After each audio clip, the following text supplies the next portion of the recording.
Um alerta importante, gente, sobre o ambiente de trabalho, tá? Situações que muita gente ainda trata como normais. Gritos, humilhações, aquela pressão exagerada, podem configurar assédio moral. Isso é assunto sério. Isso é assunto de hoje do quadro Tá na Dúvida.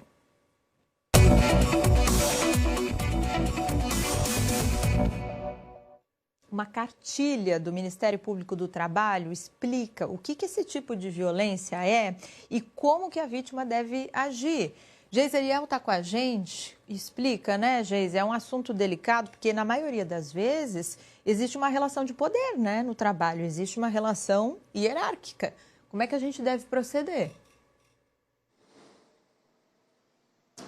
Pois é, Marta, é exatamente isso que configura, em muitos casos, esse tipo de relação, né? O assédio, exatamente por conta dessa relação de poder, de autoridade, por assim dizer, sobre alguma pessoa em determinado ambiente, neste caso do trabalho.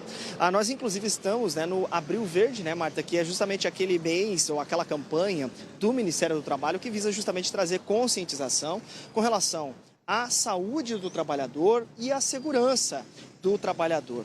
Portanto, o Ministério do Trabalho, ele falou durante muito tempo sobre a questão física, né, da segurança do trabalho, da saúde do trabalhador. Mas agora, ele acrescenta uma nova cartilha, o Ministério do Trabalho, a questão da saúde mental, que é extremamente importante porque em muitos casos, de fato, há muito assédio moral, que se chama, né, nos ambientes do trabalho, principalmente naquela cobrança exagerada com relação à meta. Aí muita gente fala, não, mas a bronca, ela já é por si só um assédio moral? Depende, só se vira uma humilhação, exposição, de repetidas vezes e assim por diante. Mas antes então da gente começar falando a respeito dos pontos, dos tópicos dessa nova cartilha do Ministério do Trabalho com relação a assédio moral, a gente precisa primeiro pontuar o que exatamente é assédio, né? E aí a cartilha fala que é quando a pessoa sofre humilhação, constrangimento, perseguição ou pressão abusiva no ambiente de trabalho.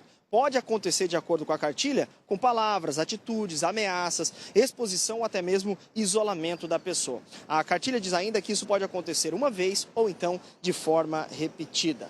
Bom, quais atitudes, né, podem ser caracterizadas aí como assédio moral? Vamos lá. Gritar com funcionário, espalhar boatos, de acordo com a cartilha, né? Colocar apelidos pejorativos, ameaçar a demissão o tempo todo, algo que é muito comum nas empresas, né? Expor desempenho em público, passar tarefa impossível, deixar a pessoa sem função, controlar banheiro, impor meta inalcançável ou fazer comentários, né, ofensivos a essa pessoa no grupo de WhatsApp, por exemplo, ou então em público a essa pessoa.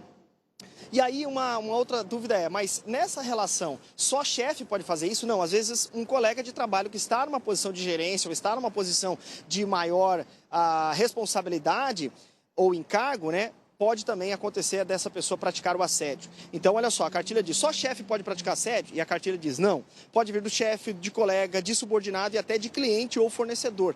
Mas, na maioria das vezes, o que a cartilha aponta é que isso é parte de quem está em posição de poder dentro do trabalho. Assédio moral é a mesma coisa que assédio sexual, a cartilha também faz a diferença, e ele diz que não, o assédio moral é a humilhação, a perseguição e o constrangimento, ao passo que o assédio sexual tem a conotação justamente sexual. Os dois são graves, mas não são a mesma coisa. E adiante de tudo isso, tem outros pontos, mas diante de tudo isso, o que a cartilha diz ali para que a vítima possa fazer?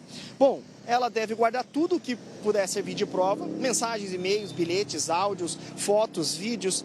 E também é importante anotar datas, horários, nomes de testemunhas e detalhes de tudo o que aconteceu. E aí, se nada acontecer, a pessoa pode denunciar. A vítima pode procurar canais internos da empresa, RH, a ouvidoria, a CIPA, o sindicato e até mesmo o Ministério do Trabalho ou então o próprio Ministério Público. E um número para a denúncia nesses casos é o Disque 100. Portanto, tá aí, cartilha importante, sobretudo nesse mês Abril Verde, de conscientização com relação à segurança e à saúde do trabalhador. Tá na dúvida? É só mandar pra gente. Marta, volto contigo no estúdio.